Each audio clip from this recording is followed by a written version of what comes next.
when a man or woman starts feeling the fullness of their archetypal promise, the reaction of folk around them is often much more negative than positive. In fact, if you start getting developed, you may find that you need a whole new circle of friends, because a lot of the time your friends cannot stand you when you start feeling significant. Yes, yeah. You threaten the powers that be because you say, as John Kennedy said, we can do better than this. And when you get anyone stepping forward and saying, the emperor has no clothes, is this the best that we can do for the children of Chicago? Is this the best that we can do for the oceans of the world?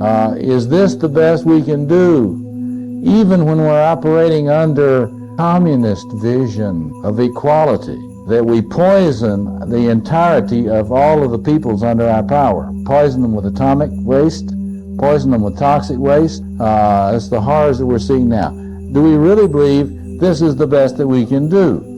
Well, a lot of people, by their actions and their what they do with themselves, argue that this is the most we can expect. It's very important for us to realize that people keep a low profile because of envy attacks that are come, and the fear of trying to do something different. So it's a tough struggle for you to start entertaining the possibility that you may be important for the future of your community, for the future of your state, your city, and so on.